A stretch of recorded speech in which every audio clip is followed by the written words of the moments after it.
Welcome, everyone. Bienvenue, benvenido, bienvenue. And I know I'm missing some languages, so forgive me, but the spirit is here. We're talking about a fantastic conversation. We're all excited about it. And so welcome and thank you for being here.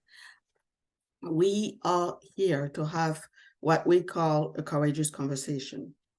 And this one is about women's aspirations and ambition, talking about girls, what is real and what is socially constructed. Today, we are welcoming three fantastic speakers to talk about it. But first, why this particular topic in terms of aspirations and ambitions? In 2004, Anna Fels, who's actually a psychiatrist, wrote an article in Harvard Business Review posing a question. Do women lack ambition? That was very provocative. Many thought and think that it was fairly negative. But if you do read the article, you will see in terms of what she's documented through her research. It shows that we women, when we are young, when we are girls, we have ambitions. We think about our dreams, what we want to be, and we don't limit ourselves. On the other hand, as we grow up, we face struggles, societal pressure in terms of being feminine, in terms of not showing our ambition, not asking for recognition. And, it's very interesting because all of this was done within an American context, a Western context. So right now, I think it's important that I mention the fact that we have three amazing women leaders that are from very different backgrounds. Kate, yes, Kate is here. She was experiencing signal issues. I'm so happy you're here, Kate. Kate Kiyama, who's actually a Girl Child Long Walk Fellow. She's the program director. She's the director of programs and impact at She's the First, and I believe she manages 12 regions. Correct me if I'm wrong, Kate. And she's from Kenya, but in terms of her network, she works very much internationally. Gabrielle Apollon, okay, who is American of Haitian origin and has had quite a journey. At one point, she went to Canada and brings with her a complexity. Gabrielle works at NYU and has been working, she's a lawyer, and has been working internationally to build a coalition of organizations supporting Haitian migrants across Latin America and beyond. Demis Ken, certainly last but certainly not least, my very outspoken friend and researcher and author who has been shaking and walking the boat when it comes to the status quo as far as international development. Demis joins us from Pakistan, and we're so grateful to have her here, especially given the time difference. And we look forward to hearing what she has to say. So as I said, we're talking about a very diverse group of panelists because we want to sort of deal with the different issues, the context, cultural context, and the sub-context. So it's my pleasure and privilege to have all of you here. And Demis, passing the baton to you. And before I do very quickly, I appreciate the fact that everyone, just a little bit of housekeeping here. Everyone is on mute. Please put in your comments and your questions. We will try our best to make sure that there is time for questions and a bit of conversation here. We're very excited about this particular conversation. Demis, welcome. So the question for you, what is real? What is socially constructed? Do we have ambition? What is your story? Thank you, Mary Rose. Thank you, Girl Child Long Walk, for the invitation to be here today. I'm absolutely thrilled because Mary Rose and I go back a few years online, and we've had a lot of exchanges, and it was just we finally met last week in Colombia. So that was, a very, very exciting moment for me because I've always wanted to collaborate with Mary Rose in some way. And so here we are. So thank you very much for the invite and to be here with Kate and Gabrielle as well.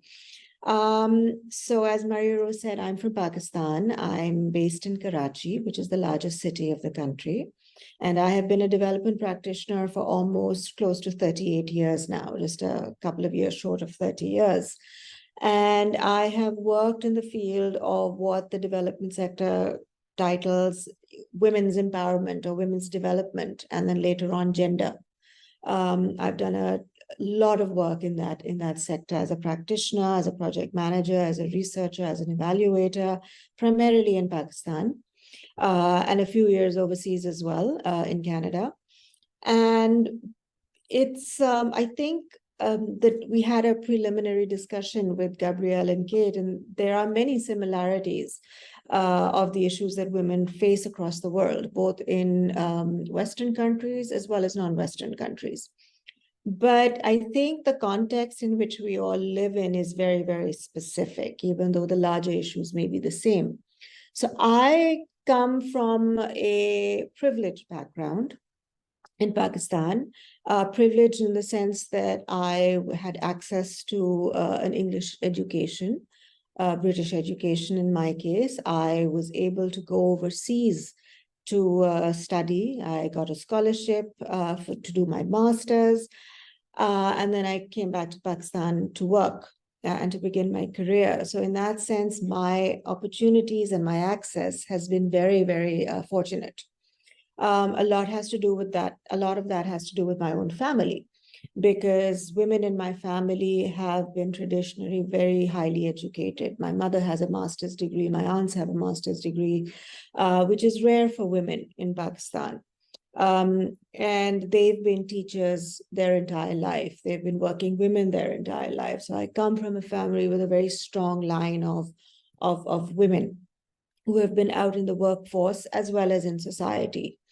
And I say that because most women in Pakistan don't have that opportunity. And they don't have that opportunity not because they don't want to have those opportunities, but because they haven't been given those opportunities. And there are a lot of reasons for that.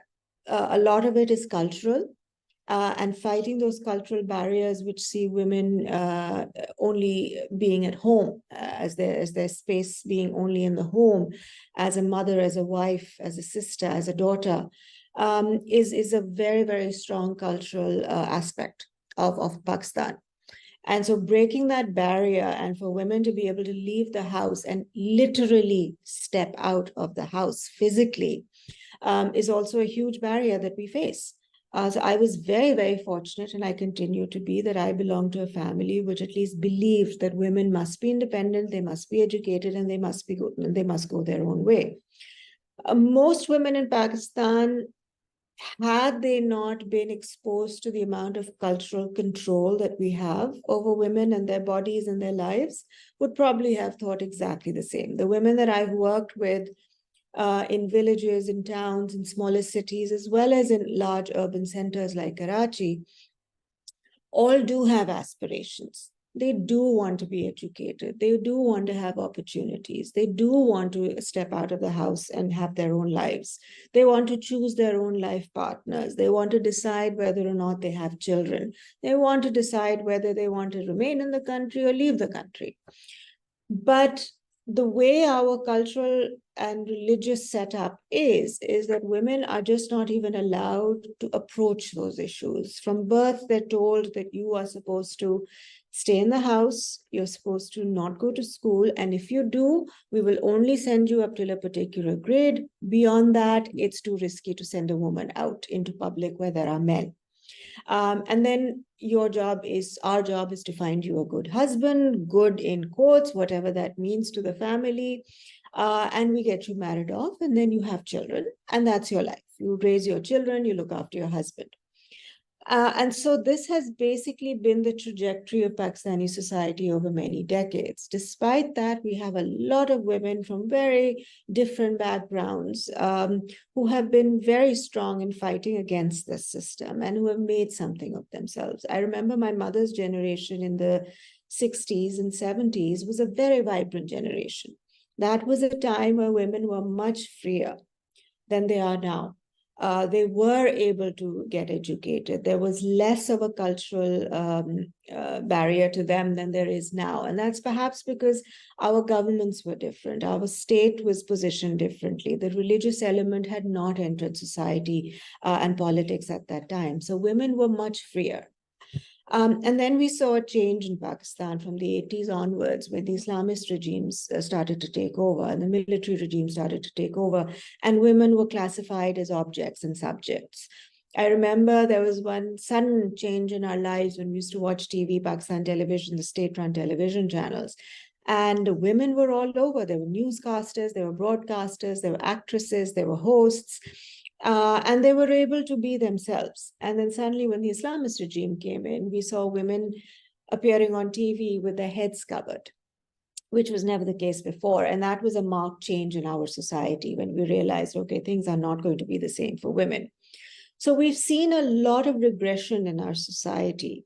But at the same time, we've also seen a lot of resistance to it. Pakistan's women's movements for our rights of women have been some of the strongest that I've seen. So in the 1980s, we had the Women's Action Forum, which was a very politically motivated movement of, again, mostly urban women who were extremely vocal about women's rights and women's freedoms, and vocal and brave in resistance to the extent that they were attacked by the police. They faced, baton charges. They faced water cannons, but they were out on the streets saying that all women in Pakistan deserve their freedoms.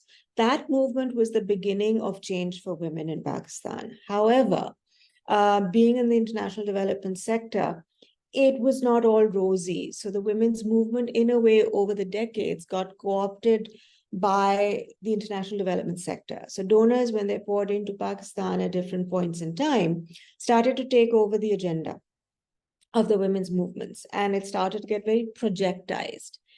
And the resistance and the anger and the determination that that I saw growing up, even in my own family, started to dissipate.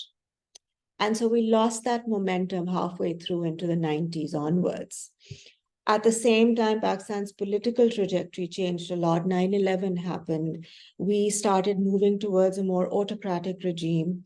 Religiosity and the impact of the Taliban and other terrorist movements around the groups around the country really brought in a very religious element into the country. And with that, women were the first ones to suffer because all the brunt came on us. So we again, we went back into the old ages where, it was looked down upon that women should go to school. It was looked down upon that women should be educated or have their own decisions or be able to work. And so we saw a regression. And I witnessed this regression firsthand, and I've witnessed it personally myself, being a single woman in Pakistan, now in her 50s, who never married, who went overseas to be educated, came back to Pakistan. I was seen as an outcast and an outsider, and many other women of my, of my group, of our background, were seen as outsiders as well, because we were seen as far too westernized and far too modernized. However, we had exactly the same aspirations as a woman, perhaps in a village, in a remote village in Pakistan had. We simply want to be ourselves. And so for us, the idea of aspirations isn't so much aspiring to be someone. It is simply wanting to be or wanting to be, whoever that may be. Even as a mother or a wife, we just want to be respected. A lot of women actually are happy being wives and mothers.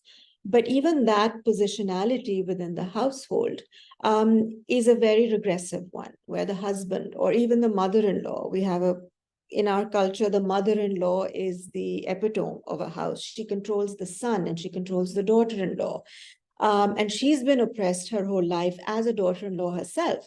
And instead of saying, well, I don't want my daughter or my daughter-in-law to go through what I did, she actually imposes that on them because it's a way for her to vent. So the cycle is perpetuated through generations. And I think that is one of the hardest aspects of being a wife and a mother in Pakistan, because you continually perpetuate that, because you are the mother of a son, and that gives you status in society. So we still hang on to a lot of these archaic norms. It is getting worse. We have another women's movement that came about 5 years ago. It's called the Aurat March, and it is a very urban-led movement of women like myself, but much younger, who are now marching out every year and resisting the patriarchy, as they call it. However, there's still a lot of issues there, because in Pakistan, we have class and income play a very important role in society. So women like myself, or women of a higher class, I come from the middle class background, and middle class is now a problem in Pakistan because we're neither here nor there. We aspire to be much, richer, but at the same time, we know our reach is still limited, and we are still far below the very, very rich elite in our country. But even within our income classes, there are distinctions where we are not able to relate to the lives of women. We say we are all the same, yet we are not. Because I, for instance, cannot experience the life that the lady who comes to my house to attend to my mother, the life that she lives in a small one-room hut where she has to pay exorbitant rent. She doesn't have electricity. She doesn't have gas. She cooks on a wood fire. She has to walk to work. She isn't able to pay bills, educate her children. In many cases, husbands of these women are drug addicts. They don't earn, so it is up to the woman alone to earn, which is a dichotomy and a contradiction when we say women should not leave the house to work. Yet it is the women who are forced to leave the house to work because the husbands are so useless. So we have a lot of dichotomies in our society. It's a very complex web, and we see women abusing other women. We've had lots of cases recently in Pakistan where women of rich elite households physically abuse young girls who they employ in their home. And we're trying to fight against that, but we don't have laws in Pakistan that protect women entirely. So it's a very, very, very complex web. And it's not as simple as saying all women have aspirations, because a lot of women actually even dump aspirations of other women. And a lot of that might be psychological. It might be the generations of, subconscious control over women that our society has had, or that men in particular have had, but it complicates our lives much, much more. So I would end by saying that all women do aspire to do something in their lives. That something isn't clearly defined. And it's definitely not a something that the Western world assumes that it is. Because again, with the coming of international development and donor money, the idea of feminism has sort of, in a way, been imposed by us. It doesn't mean that we don't feel that women should be equal to men, but the idea of feminism and feminist movements is something that is very Western-centric. And it is not contextualized in our society. Personally, I feel the way it should be. Like, I don't call myself a feminist because I do have issues. I'm sorry, my cats are just having a bit of a tiff. I apologize. But I do call myself a women's rights person. I believe that there should be equality between all genders. But I don't approach it in the way perhaps the West does. And I think that is something that everybody should be mindful of. But in terms of whether this is a socially constructed or whether it is real, I think it's a bit of both. The social construction is absolutely there. And that is the reality, that our reality is a constructed reality. So I'm just going to end there. There's a lot more where that came from, but thank you for listening. And I'm looking forward to listening to Kate and Gabrielle as well. Thank you very much, Demris. I mean, that was wonderful in terms of giving us a sense of history and of the regression that has been happening, and the causes of all of this, and the complexity of the issues. Thank you. So, I mean, it's interesting, and this is why even at the planning stage, we had sort of like a great conversation, the three of us, because, I mean, the four of us, because, we're talking about different cultural contexts. And yeah, it may take different forms, but, some may think, well, it's much better in Western countries, which, I mean, in some ways it is. But then, you see the same level of regression and some level of oppression. And also you have different subcultures. And what are we talking about in terms of, intersectionality? So, Gabrielle, I'm going to pass on to you, as you have been living in this country, but, you came as an immigrant, and you have to deal with different layers in terms of your identity. So, again, so what do you think as a young, sharp, smart, assertive woman who came from an immigrant background, who's an American at this stage? Canadian, actually, but that's okay. Sorry. Well, never mind. Please correct me and go ahead. Tell your story. Sure.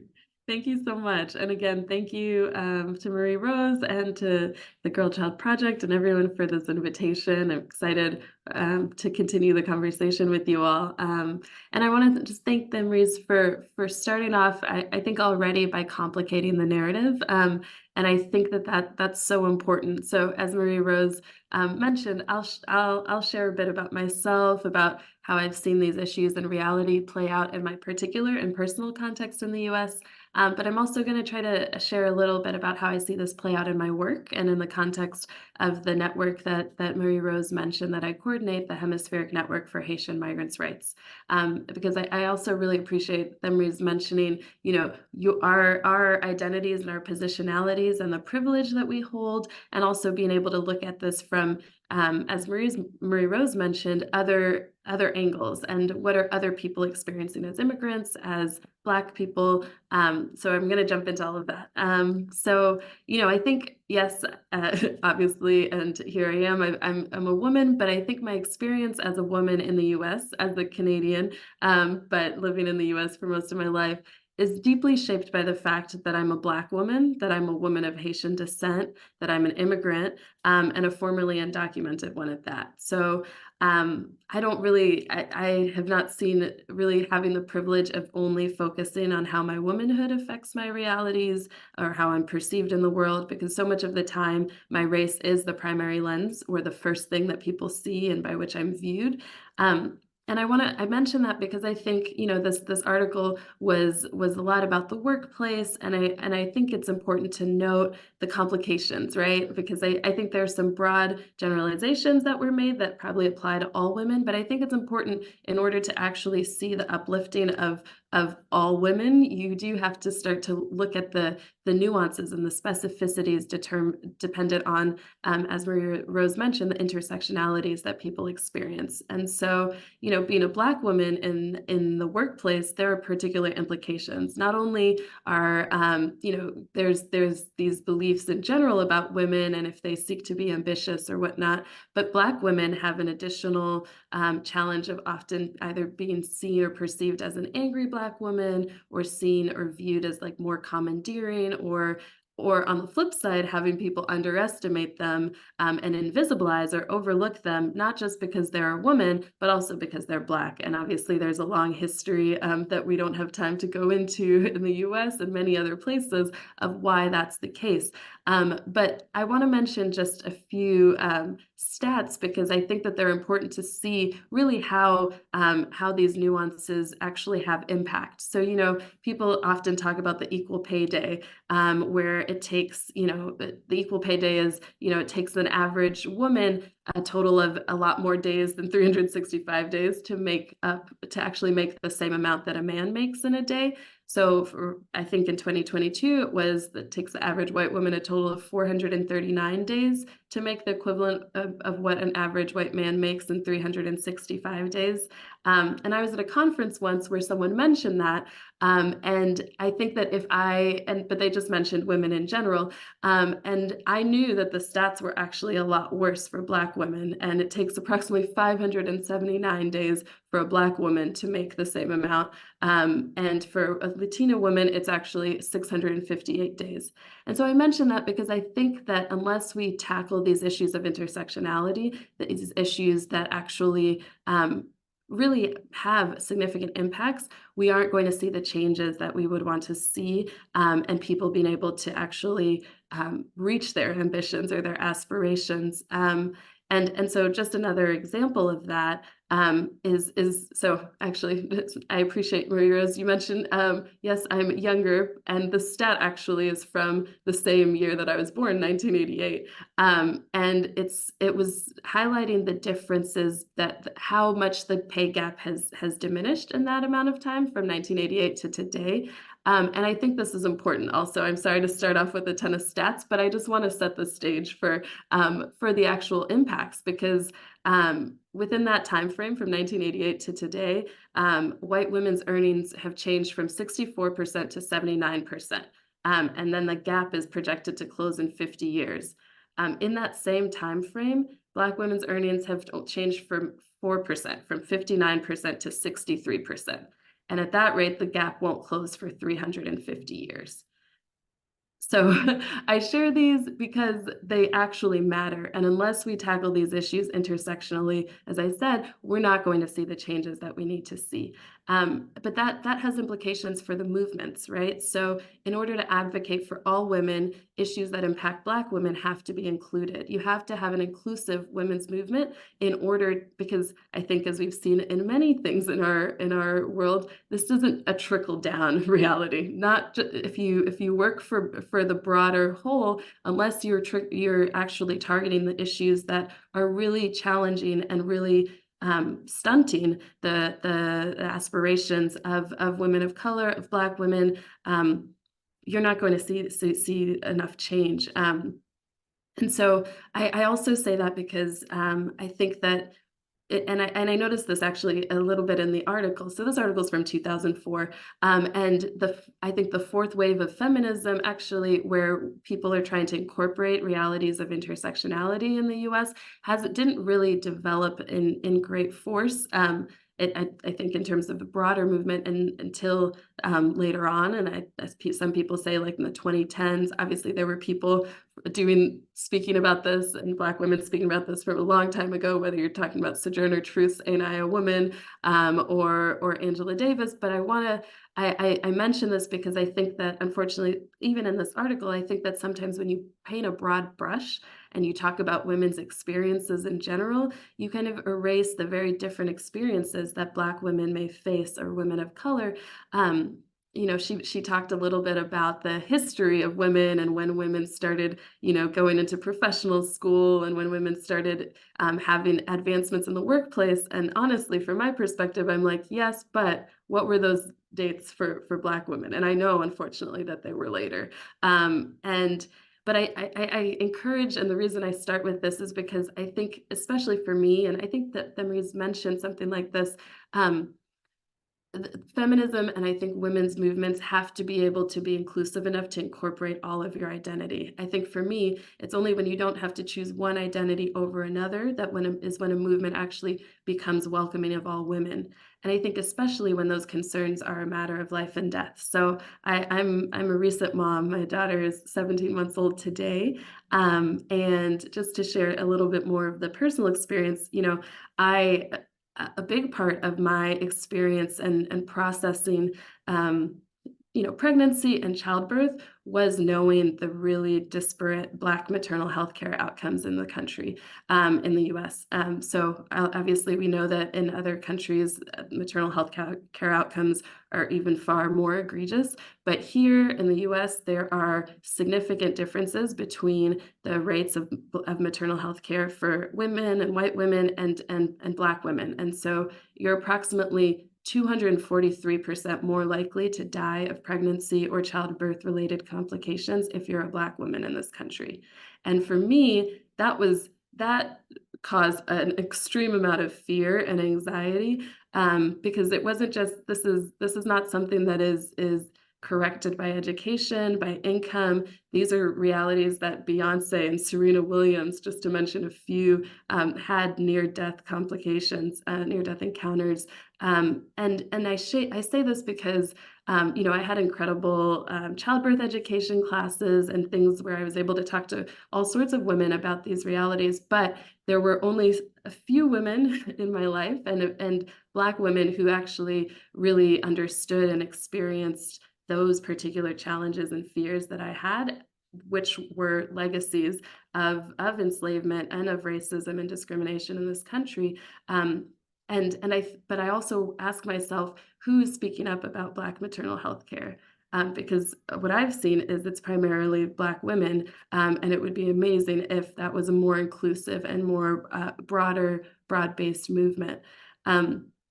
So I share a little bit about how my experiences have been shaped as a Black woman. Another component of my identity, I think, which you mentioned, is being a woman, an immigrant woman. And I think you guys had a conversation where you particularly talked about immigrant women and the challenges and opportunities that people experience. And so I just want to share a little bit about my identity that's been shaped by the immigration system in the U.S. And how that's affected me, but also my family and my mother's experiences as immigrants. So I was formerly undocumented, and I grew up in Kansas City, and my mother was also undocumented. And there were so many things that my mom couldn't access because of her immigration status that impacted our lives dramatically. So, for instance, she wasn't eligible for a legal aid attorney when she was going through custody challenges in family court with her ex-husband, and that had significant, family-related impacts in our lives. She was also a victim of wage theft.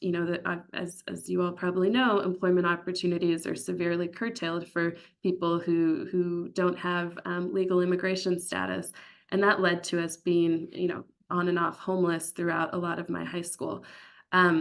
And I share that because I think those experiences, I think two things. One, I think those experiences shaped and compelled me to do some of the work that I'll be talking about later and to do some direct services work as an immigration lawyer.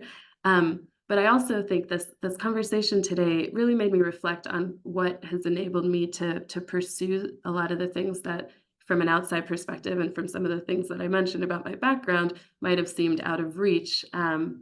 And so I think about my mom specifically, who, a woman of faith, a Christian, and from that background, and as a Haitian woman, but she never let any limits dictate what she thought I could or couldn't do. So, my mom's faith, even though in so many spaces it can limit women, but for her, I think it really expanded the possibilities and perspectives of what I could do. I think she always stood by, with Christ, all things are possible. And that's really how she raised me. And that's how, even though we had no money for me to go to college, and like I said, we're on and off, like sleeping at different friends' houses, she always encouraged me to shoot for literally the best. I mean, also, we would have had no money for me to go to college otherwise, but I think that perspective really was, I think, what enabled me to strive to go to good schools. I was lucky enough to get a full ride to go to Columbia and then get a full ride to go to law school. And I mention those things because I think really that perspective and that sense of like limitless potential is something I think, as the article mentioned, that unfortunately is not as common as it should be for many women. And I'm so grateful for that. And I think she comes from a long line of Haitian women who had plenty of limitations from the culture and society around them, but did not internalize those. One of the examples, one of the stories, my great-grandmother, she was a market woman in Haiti, no formal education, and she passed away when she was 104. She lived a very long life. And in her hundreds, at one point, she told me, she said, "You know what? If I could read, I would have been too much for this country." And that, I think that just epitomizes her perspective, her position. Like she she knew what she had in her, regardless of everything, all of the limitations that had been put in front of her and through her life. And so I'm so grateful for those I think examples. And I have in that video, or I think Emily was talking about the girl child. I have a daughter now, and I do hope and pray that I'm able to pass that on to her as well. And the other thing I want to mention just about the ambition. Is because from a really young age, I had an ambition based on going to visit my family in Haiti all the time, that I could, in some way, help people in Haiti. And I mention this because I think when you grow up first generation or low income, there's often a pressure that comes with that, which is like, you need to do the thing that makes you the most money to get you as far away from the circumstances that you grew up in. You don't have a personal safety net. You can't pursue maybe the like pie in the sky type work that you might want to do because you really need to make money for your family, et cetera. But I'm grateful that my mom, I don't think she never imposed that on me. She really did impose a little bit the belief that like, you have a calling, like you need to do whatever it is that God put you on this earth to do. And so I'm super grateful for that, that I actually get to do work that I believe in and care so deeply about now. And that's some of the work that Marie Rose mentioned, as getting to coordinate a network of Haitian migrant rights leaders who are working and supporting their communities in the various countries that they work in. And this is work that I think is so important, because not only, unfortunately, as I mentioned, immigrants face a lot of challenges, but Black immigrants throughout the hemisphere face so many challenges due to the legacies of colonialism, enslavement, and even colorism that are in so many of these countries. But also there's a triple vulnerability. So often I talk about the double vulnerability of being Black and an immigrant, but for women, there's a triple vulnerability. You have the challenges that I already mentioned, but you also have significant rates of gender-based violence that impact people when they, not even before they leave their home country. So unfortunately, right now in Haiti, gangs are increasingly using rape and sexual assault as a tool to take over territory and control of areas. And so women are fleeing those realities. But unfortunately, they often face sexual violence on the journey. We have incredibly high rates of sexual assault, reported sexual assault in the Darien Gap, which is one of the most treacherous components of the journeys that people are taking from South America to try to get up to the US-Mexico border.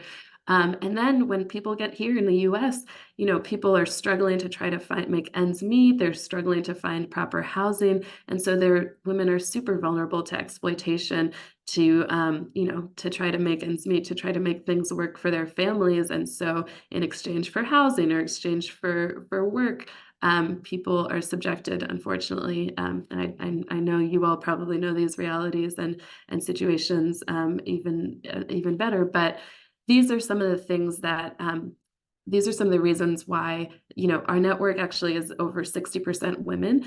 And the people that inspire me the most are the women who have started their organizations and who are Haitian immigrants themselves, who landed in a new country and said, I need to help the women that are coming after me. And so we have organizations like Haitian Women for Haitian Refugees, Haitian Bridge Alliance, just organizations that are run by these amazing women, and happy to share more about it. But I do recognize I'll stop. But I am grateful for the work that you all are doing and this idea of reflecting the image of God. But I think it's so important that the image of God, it's as me as a woman, but it's also me as a Black woman. It's also me as a Haitian woman. And I think all of those components have to be incorporated as we seek to fight for women. Thank you. Gabrielle, thank you very much. I mean, I think one of the things that I appreciated with your presentation and Demre's is that you're not afraid of complexity and exposing some of the issues and, and in your work, tackling them. So now it is my pleasure. And, Gabrielle, as I'm also a Black Haitian woman who lived in the US as an immigrant for a long time. So a lot of what you've said resonated. Thank you. Now, Kate, so glad you have energy right now. Please bring it on. Kate is pregnant, expecting, a baby. Can't wait to see it. And she's had issues in terms of fatigue, but not this morning. So, Kate, or this afternoon. Kate, please tell us how you feel about this. Kenya, I know you are managing 12 different countries, so you're looking at different regions, but just bring it on. All right, thank you, Mary-Rose, and just to echo what Demrese and Gabrielle shared, really thank you for this opportunity to just share some of my own thoughts and insights from this conversation. It's just a few minutes to 6 o'clock in Nairobi. As Mary-Rose said, this is not typical for me to have energy, but I'm very passionate about this topic, and I think that's one of the reasons why I went to law school, and I also work for Girls' Rights Movement, which supports organizations across the global south, particularly working on girl child education and providing services to mentors to be able to make sure we're having better outcomes for girls. So I really enjoyed listening to Demrese and Gabrielle, and I think I'm going to go from the back end and just share, especially in the interest of time, what we can do as individuals, because I think sometimes this topic feels very loaded. We get overwhelmed, we think we can't do anything. So there are 3 things I want to propose as we leave this conversation that we do, and please allow me to start with them and then give a backstory. So the first thing I think we should all do is question our unconscious biases, because we all have unconscious biases, whether we know them or not. And sometimes, especially when we're talking to young children, particularly girls, we might project our own unconscious biases to them, which further limits their own ambition, which further limits their own potential. So my ask or call to action for us, the first one is question and be aware of your own unconscious biases and don't project them on others. The second thing is socialization, and we've had it from the previous speakers as well. How we're socialized and how we socialize the next generation can influence the trajectory of how they perceive themselves. So socialization is something that I also want you to think about. How can you, and socialization is not something that you feel like you can ever extinguish, or you feel that at a certain age you can be re-socialized. So think about how we're socializing, which really piggybacks to our unconscious biases. And last but not least is exposure. And this is especially when you're talking about feminist movements, recognizing that we have to be inclusive. So exposure is through perhaps the spaces that you're involved in. Are you being open to bring different voices? Are you open to involving people who don't look like you, who don't speak the same languages as you? So exposure, socialization, and questioning our conscious biases, I hope will be the 3 takeaways for us.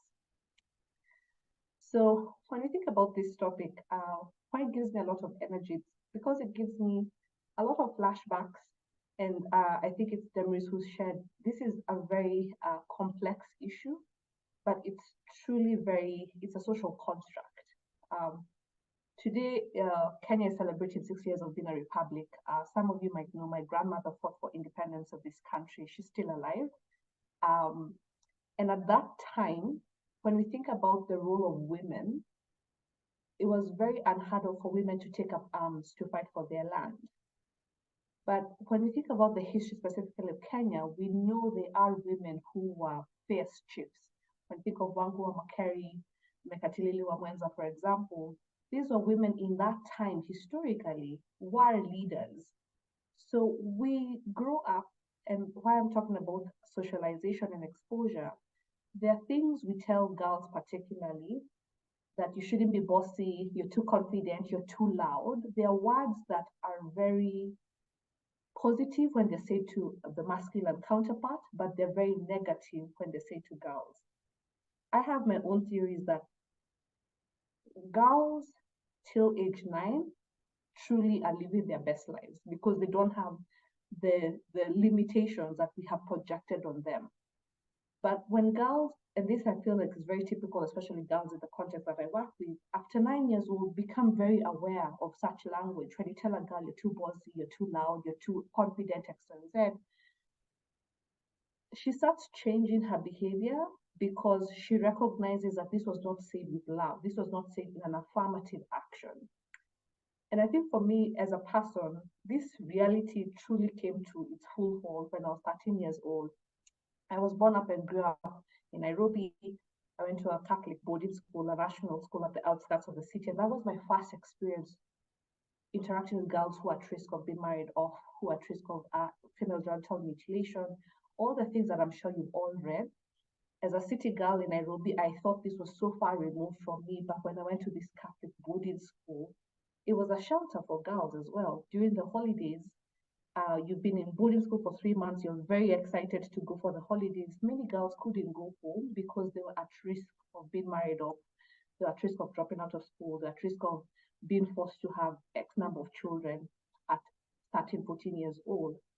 And I think for me, that my experience really shocked me because my parents had really shielded us. I grew up in a family of all girls, and I keep questioning my parents as an adult whether if they had a boy, there are things they may have done differently with us. Because growing up, we were taught by my dad how to drive a stick shift. I think I was probably 9 or 10 years old. We changed tires, we changed bulbs. We took the cows or the goats out to graze, which are very typical boy roles. But because we're all girls, there was no discrimination of gender roles in the household. But also my family, I think it's also because of the footsteps of the shoulders of my grandmothers that I recognize that my parents were socialized very differently, that they never limited us or said we can't do a certain subject because we were girls. So high school was very difficult for me because I was living another reality where I had girls say, I can't do biology, I can't do physics because I am a girl. And I could understand the English meaning of that, but I couldn't understand the meaning because I didn't understand how the fact that you're a girl will hinder you from learning hydraulics or mechatronics. But that was a very felt and believed opinion of many girls that they had to do soft subjects or what we call humanities, so home science and English, because again, that will help the trajectory of the careers they'll get to. Lo and behold, if you say you want to be an engineer or a politician in some certain sectors of our country, those are very typical male-dominated roles. And again, the bossiness, the confident, the too loud is now amplified that there's some certain professions you can't take. So again, it's a social construct because I do know very many young women who went ahead and broke the chart of their trajectory. One of them is my sister-in-law, who's a brilliant engineer, who I can imagine her lived experience as an engineer working must be very different because again, it's a typical path that very few women would take. So you can imagine at 9 years old, you had all this ambition and passion. You had once said to you that you can't do this and that. You've had teachers and parents also say you should probably do X, Y, Z, which might not be aligned with your own interest or passions. We start limiting girls and women. And this becomes even more problematic when we now get into the workspace. This, I think, is in the African context, especially. I remember when I got married, I really, really struggled. And I remember sharing this with my mom, and I don't think she really understood. And I told her, I feel like people celebrated this milestone more than they celebrated graduating law school, which in my view, I think was harder than getting married, to be honest. But I feel the societal praise and the societal affirmation because of a marriage was something I deeply struggled with because yes, it's a beautiful thing, but I felt that no one had celebrated other things that I had accomplished before. At 24 years old, I worked at the Nike Foundation, packed my bags from Nairobi, went to Portland, Oregon. And again, stereotypes showed up there in the sense that some of the partners I was managing could not understand that I was a Black woman, an African for that matter, not married, managing their grant. Very many of them could not call me by my name. They called me Mr. Kiama. And it was something I deeply struggled with because they were Africans, but they could not reconcile their mind that I'm single, not married, African, living in a foreign country. There must be something wrong. I must be a man. And for 18 months, very many of my grantees that I was managing called me Mr. Kema, even when I had a Zoom call and they could see my face. Because again, I can imagine the uncomfort or the discomfort that sometimes power and privilege and gender have in this context that we work with. So when we think about how this plays in, especially for African women, and societal expectation that marriage and children are the epitome of success, it takes a different kind of person to really be comfortable breaking through societal expectations. I always tell my friends, society will talk, but society is also very fickle sometimes. They'll only talk one day, they'll have something more exciting or something fresher to call as well. So it's really important for us to recognize, are we also projecting those limitations to people? Are we also projecting our own fears that we not reconcile? Because more often than not, we also hear it from women saying you can't do X or you can't do Y because when will you see your children, or when will you see your husband, or how are you balancing? And I think it's that choice that women are forced to make, which I don't think men are consciously bombarded with this choice of career versus family. And I know very many people will tell you that the biological clock and your career clock are competing at the same time, the same runway, and you have to choose one. And I think that's an unfair setup that women are given. I truly believe that you can have both. You just really need to have a truly good holistic support system. But I think it's unfair to ask a woman to choose one or the other, which is something in my lived reality is something that you're constantly asked for. I'll give two experiences and then pass it over to Marie-Rose. When I was practicing law, when I came back to Kenya, I went back to the bar, to the Kenya School of Law to get my accreditation. I worked for a very lovely law firm.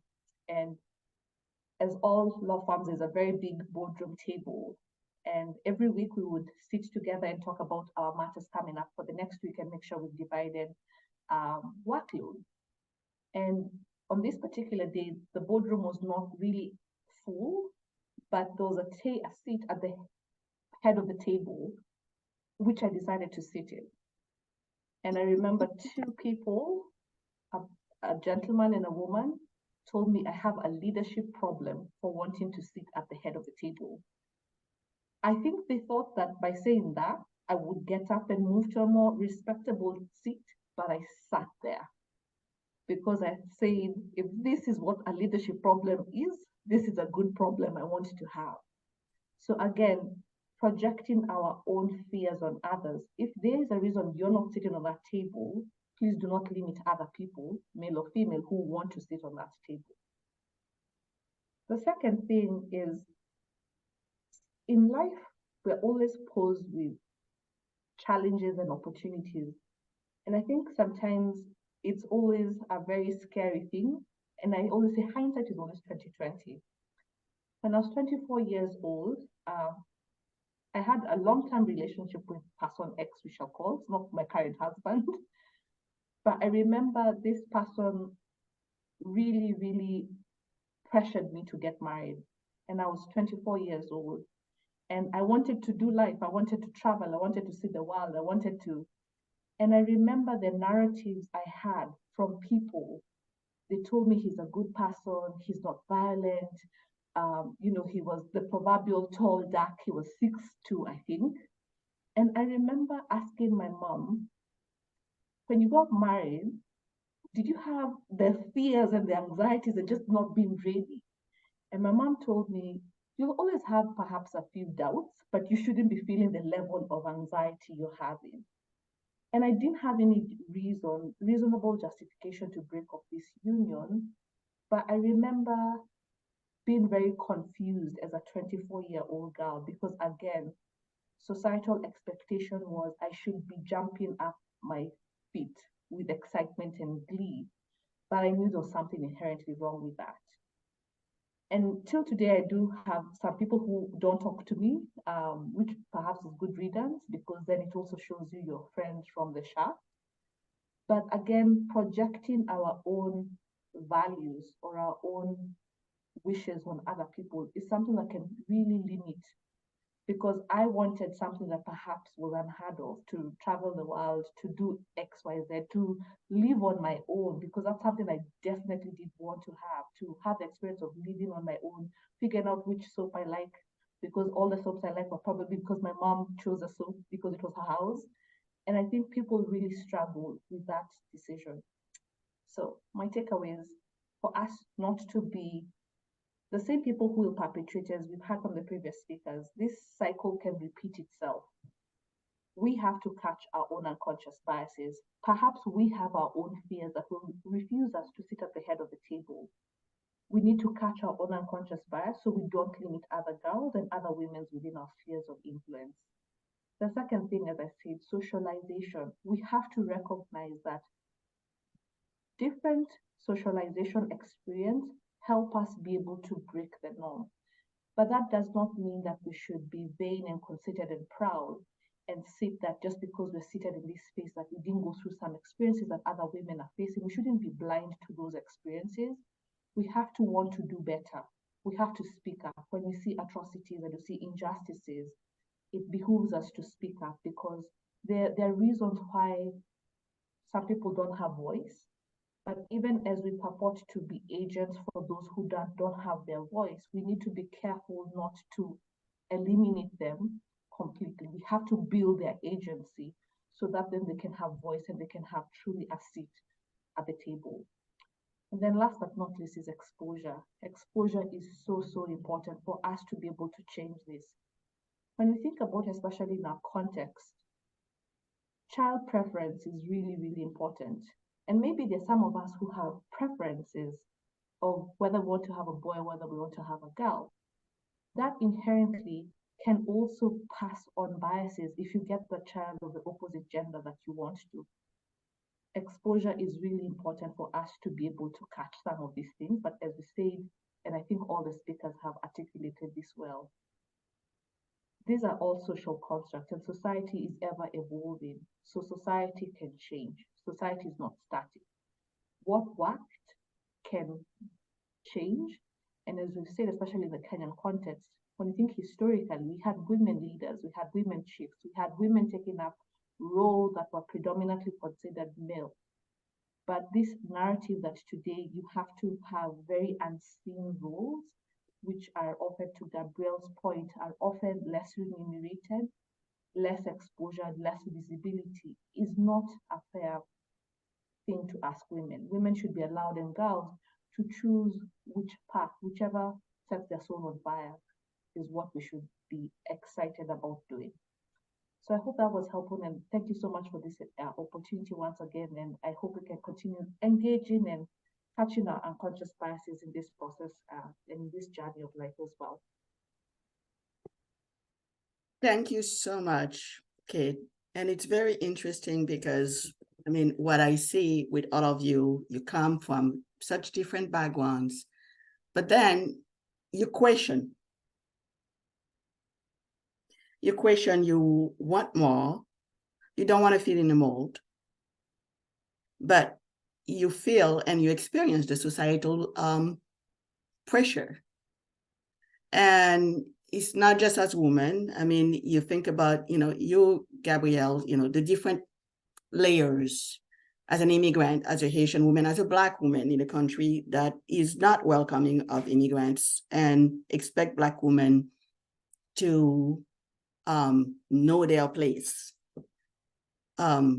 These experiences, and for you, Demaris, in terms of, your struggle, you are privileged, but in so many ways, between the regression that the country has been sort of like experiencing and some of the challenges, you're left not fitting into a world into your own country. Okay. So, I mean, these are the conversations that I feel like need to happen. And that everybody, in terms of whether we're talking about human rights, I mean, all of the different fields that are represented here, that are facets of, frankly, social justice, should take into consideration. It's very easy to streamline and to oversimplify and expect all of us to sort of like go along for the matter of comfort. But this is not how we're going to get to a better world. So thank you so much. I don't know. I'm trying to think. Oh my God, we're out of time. But is there like a comment, a question, very quickly, people? I saw Patrick. I know you had a couple of comments and questions. Did you want to come in and say something? No, thank you, Mary Rose. I think you could read on my behalf if we have any time for answering a question. Okay. I know you had a question for Demris. Let's see. And I see a lot of people complimenting the panelists, and thank you so much for your time, your insight. Let's see. I get it. The question is here. Okay. And yeah. The question is regarding the position of women in Pakistan, particularly asking the question whether women have taken on the prominent roles of media, like social media, television, to influence the society for a positive change. That has been happening in most of the countries, and I am referencing with my own country, Kenya, where women have taken over the space in terms of social media and television. Is that the case in Pakistan? Thanks, Patrick, for that. No, actually, that's not the case in Pakistan. In terms of television, yes, there are a lot of women on television even now because our drama series, our soap operas are very popular. It's a main facet of television. And talk shows are also very popular, but those are primarily male dominated. Women sort of just play a very non-functional, like a figurative role there. They're not exactly political commentators. We have 2 or 3 very prominent political broadcasters in Pakistan, but that's about it. It's primarily still male dominated. In terms of social media is yes, we have a lot of women on social media. A lot of very brave women who have to then brave trolls. When they talk about issues like rights, they talk about their own views on politics and other issues. They're constantly trolled by unknown males.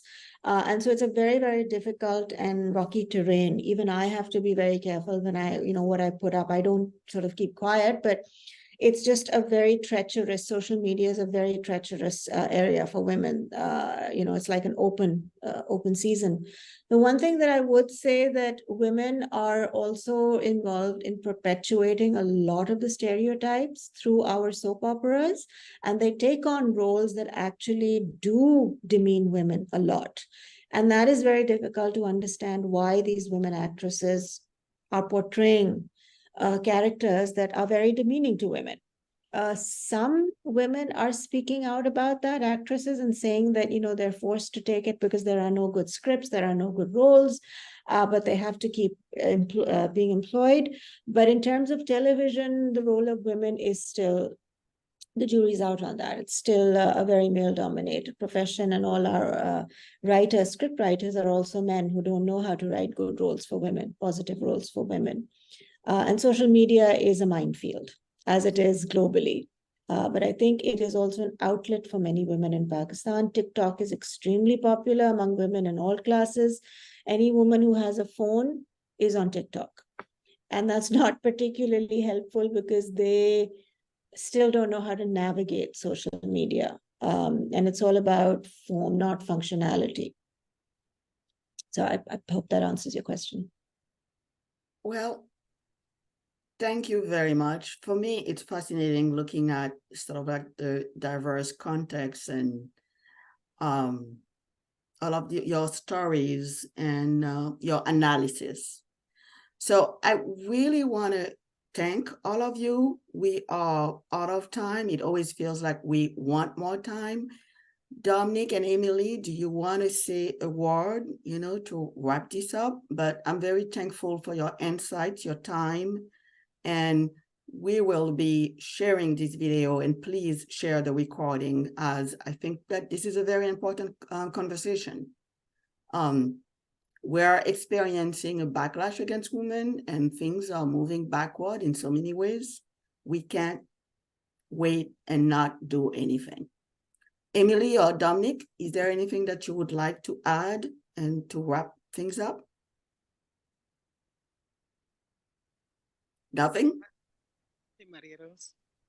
I think I'm so happy with the conversation going on. And actually, I don't have anything to say. I'm actually actively listening to this conversation because they are very important. All right, we're having a little bit of a, yes. Yes. Well, Rose, you ended it perfectly, but I will just quote a Maasai woman that I heard once say, it's afternoon for us. For some, it might be evening, but I hope I'm in the afternoon of life, but morning for our world's girls. And when I hear these stories of the regression around the world, that's my motivation. I want the world to be more free and just for all of our world's girls. So we're grateful to be on this journey with you all, and thank you to our amazing speakers. We could listen to you all day. It was just so informative, and your story really speaks loudly, and we all carry all your insights. So really grateful, and thank you, Marie Rose, for convening this amazing conversation.